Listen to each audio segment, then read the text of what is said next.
मेरे वालों सारिਆਂ ਨੂੰ जय मसीह दी। मेरा नाम कुलविंदर है और ये गवाही मेरी बेटी मैरी कुमारी दी है। ਅਸੀਂ केपी नगर जलंधर ਦੇ ਰਹਿਣ वाले हाँ। परमेश्वर ने साडी लाइफ ਦੇ ਵਿੱਚ बहुत ही ਵੱਡੀ ਗਵਾਹੀ ਦਿੱਤੀ। ਜਦੋਂ मेरी बेटी 3 साल ਦੀ ਸੀ और ਇਹਨੂੰ ਬਲੀਡਿੰਗ ਹੋਣੀ ਸ਼ੁਰੂ ਹੋ ਗਈ ਸੀਗੀ। ਤੁਸੀਂ ਸਮਝ ਸਕਦੇ ਹੋ ਕਿ 3 ਸਾਲ ਦਾ ਬੱਚਾ ਕਿੰਨਾ ਛੋਟਾ ਹੁੰਦਾ ਹੈ। और ਜਦੋਂ ਇਸ ਨੂੰ ਇਹ प्रॉब्लम शुरू हुई सी असी बहुत ही ज़्यादा परेशान हो गए सी। साडे घर दा सारा माहौल उस टाइम बिगड़ गया सी, क्योंकि असी सोचते सी कि 3 साल के बच्चे नूं ये प्रॉब्लम किद्दां हो सकती है। फिर असी इनू डॉक्टरां दे कोल लैके गए। जलंधर सब तो पहले मैनूं रंधावा हॉस्पिटल लैके गई और उत्थों दे डॉक्टर ने कहा कि ये हारमोन डिवेलप हो चुके हैं। हारमोन डिवेलप का मतलब भी 3 साल दी 3 साल तो सीधा 13-14 साल वाली स्टेज दे विच आ चुकी है। भी जिस तरह एक लड़की जवान होंदी है उन्होंने पीरियड शुरू होंदे आ, उस तरह इनू वो कहते सी कि पीरियड इनू शुरू हो गया। असी ये गल्लां सुन के बहुत ही हैरान हो गए सी कि इन्नी छोटी बच्ची नू ये प्रॉब्लम किद्दां हो सकती है। डॉक्टर ने सानू कहा कि जिन्ना चेरे 13-14 साल की नहीं होंदी तुहानू मैडिसन खिलानी पैनी है, नहीं तो इसदा कोई हल नहीं हैगा। असी बहुत ही ज़्यादा परेशान हो गए कि किद्दां असी करांगे किद्दां नहीं करांगे। और 13-14 साल असी सोचा सी भी मैडिसन भी इनू किद्दां खिलावांगे, भी फिर भी ये प्रॉब्लम पता नहीं जाऊगी कि नहीं जाऊगी। जदों मतलब कि इत्थों असी मैडिसन लई कदी वो सानू किते स्कैनिंग वास्ते भेज दिंदे सी, कदी किसी स्कैनिंग वास्ते, कदी साडा एक दिन का 5000 लगदा सी, कदी एक दिन का 10,000 लगदा सीगा। और असी पैसे वालों भी बहुत ज़्यादा परेशान हो गए सी कि एक बच्चे लिए असी इन्ना पैसा डेली का कित्थों कड्ढीए, क्योंकि उस टाइम मेरे हसबैंड मतलब कि इधर एक छोटी जी जॉब ते सीगे, सिर्फ 2500 रुपया महीना लेंदे सी वो। फिर असी उस तो बाद शंगारा हॉस्पिटल गए और शंगारा हॉस्पिटल वाली डॉक्टर अनुपमा सगर ने कहा, जदों उन्हें इहदा पूरा चैकअप किया उन्होंने देखा कि इहदे हारमोन पूरे डिवेलप हो चुके हैं। और वो डॉक्टर भी हैरान हो चुकी सी। डॉक्टर कहती कि तेरे को 1 या 2 दिन आ और 2 दिन तो वध के तेरे को टाइम नहीं हैगा, क्योंकि बच्ची के सारे अंग बनने शुरू हो चुके हैं वड्डियां वाले। वो कहते भी जे तुसी मतलब कि कर सकते तो तुसी लुधियाने इन्हां नूं लै जाओ, उत्थे जाके उत्थे डॉक्टरां नाल सलाह करो। उस टाइम मैं बहुत ही परेशान हो चुकी सी कि मैं एकदम एडा वड्डा डिसीजन किद्दां लवां कि मैं एकदम लुधियाने जाना, उस चीज़ लिए पैसा भी चाहिदा आ और घर विच भी बहुत सारियां परेशानियां सी, क्योंकि डॉक्टर ने कहा सी कि इहदे हारमोन जदों डिवेलप हो ही चुके आ, इन्हें 3 साल तो मतलब कि एड ही रहना, इन्हें वधना नहीं हैगा। फिर सानू उन्होंने CMC रैफर कर दिता। असी CMC जदों पहुँचे और उत्थे दे डॉक्टरां नूं जदों असी अपना केस दस्सिया वो बहुत ही हैरान हो गए। फिर CMC वाले डॉक्टरां ने साडे कोल टाइम लिया और उन्होंने कहा कि असी सीनियर तो सीनियर डॉक्टर इकट्ठे होवांगे, इस केस बारे स्टडी करांगे। फिर उन्होंने जदों इहदियां स्कैनिंगां MRI सब सारा कुछ किया और उन्होंने उहदे विच पता चला कि इहदे बच्चेदानी दे विच रसौली आ। उस टाइम डॉक्टर हैरान हो गए कि 3 साल के बच्चे की बच्चेदानी भी किड्डी हो सकती, उपरों वो एक रसौली आ। उन्होंने कहा भी चलो कोई ना, आप इहदा ऑपरेट करके देख लैंने आ। और आपां उस चीज़ का ऑपरेट करवाया। मतलब कि उस ऑपरेट से साडा 2.5 लाख रुपया खर्च आया। 2.5 लाख रुपया लगन के बावजूद भी इनू कोई भी फर्क नहीं सी।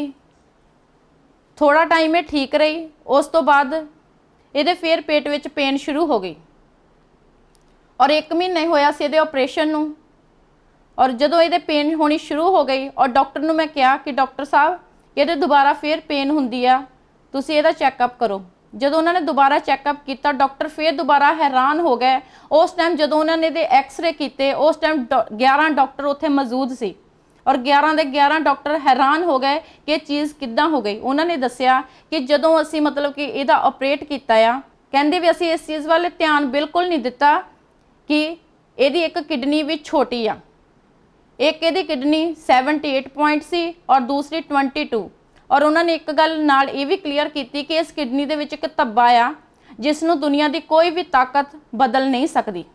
असी बहुत ज़्यादा हैरान होए और डॉक्टर ने सानू फिर ऑपरेट का टाइम देता। असी बहुत ज़्यादा परेशान सी, क्योंकि असी पहला ही बहुत सारा पैसा ला चुके सीगे और सानू समझ नहीं आ रही सी कि असी की करिए।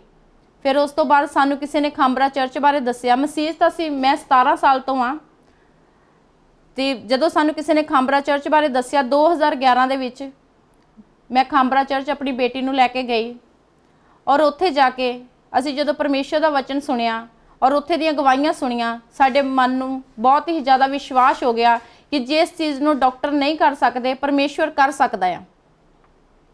ਉਸ ਤੋਂ ਬਾਅਦ ਅਸੀਂ ਅਪੋਸਟਲ ਅੰਕਲ ਨੂਰਲਾ ਜੀ ਨੂੰ ਮਿਲੇ ਔਰ ਉਹਨਾਂ ਨੂੰ ਆਪਣੀ ਸਾਰੀ ਪ੍ਰੋਬਲਮ ਦੱਸੀ ਔਰ ਉਹਨਾਂ ਨੇ ਸਾਨੂੰ ਇਹ ਗੱਲ ਕਹੀ ਕਿ ਤੁਸੀਂ ਘਬਰਾਓ ਨਾ, ਪਰਮੇਸ਼ਵਰ ਸਭ ਕੁਝ ਕਰ ਸਕਦੇ ਆ। ਔਰ ਮੈਂ ਹਰ ਸੰਡੇ ਹਰ ਮੀਟਿੰਗ ਦੇ ਵਿੱਚ ਆਪਣੀ ਬੱਚੀ ਨੂੰ ਲੈ ਕੇ ਜਾਂਦੀ ਰਹੀ ਔਰ ਅਪੋਸਟਲ ਜੀ ਇਸ ਵਾਸਤੇ ਪ੍ਰੇਅਰ ਕਰਦੇ ਹੁੰਦੇ ਸੀ ਔਰ ਜਿਸ ਤਰ੍ਹਾਂ ਅਸੀਂ ਪ੍ਰੋਫੈਸੀਆਂ ਰਿਸੀਵ ਕਰਦੇ ਰਹੇ ਔਰ ਮੇਰੀ ਬੇਟੀ ਦਿਨੋਂ ਦਿਨ ਠੀਕ ਹੁੰਦੀ ਰਹੀ। ਅਸੀਂ ਜਿਸ ਤਰ੍ਹਾਂ ਟੈਸਟ ਕਰਵਾਉਣੇ 6 ਮਹੀਨਿਆਂ ਬਾਅਦ ਔਰ ਇਹਦੇ ਮਤਲਬ ਕਿ ਟੈਸਟ ਨॉर्मल ਆਉਣੇ ਸ਼ੁਰੂ ਹੋ ਗਏ। ਜਿਸ ਤਰ੍ਹਾਂ ਇਹਦੀ ਕਿਡਨੀ ਇੱਕ 78 ਸੀ, ਦੂਜੀ 22 ਸੀ। ਥੋੜੀ ਦੇਰ ਬਾਅਦ ਅਸੀਂ ਕਰਵਾਇਆ, ਉਹ 26 ਹੋ ਗਈ। ਉਸ ਤੋਂ ਬਾਅਦ ਕਰਵਾਇਆ 46 ਹੋ ਗਈ ਔਰ ਮਤਲਬ ਕਿ ਦਿਨੋਂ ਦਿਨ ਮਤਲਬ ਕਾफ़ी फ़र्क लगता रहा।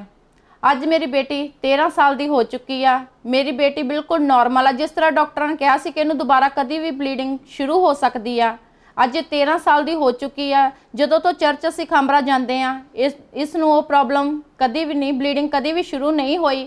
ਅੱਜ ਇਹ 13 ਸਾਲ ਦੀ ਹੋ ਗਈ। 13 ਸਾਲ ਤੋਂ ਬਾਅਦ ਹੀ ਇਹਨੂੰ ਪੀਰੀਅਡ ਸ਼ੁਰੂ ਹੋਏ ਆ ਔਰ ਅੱਜ ਮੇਰੀ ਬੇਟੀ ਬਿਲकुल ਨੋਰਮਲ ਆ।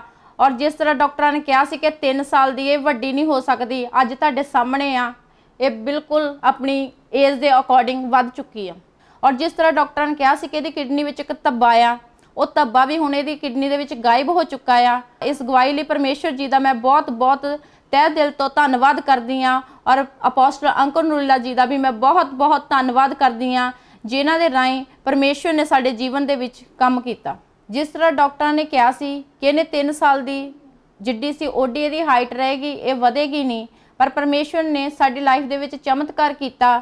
ਇਹ ਸਕੂਲ ਜਾ ਰਹੀ ਆ ਔਰ ਆਪਣੀਆਂ ਫਰੈਂਡਸ ਦੇ ਨਾਲ ਵੀ ਬਿਲਕੁਲ ਖੁਸ਼ ਆ। ਮੈਂ ਆਪਣੀਆਂ ਬੇਟੀਆਂ ਦੇ ਵਿੱਚ ਬਹੁਤ ਖੁਸ਼ ਹਾਂ।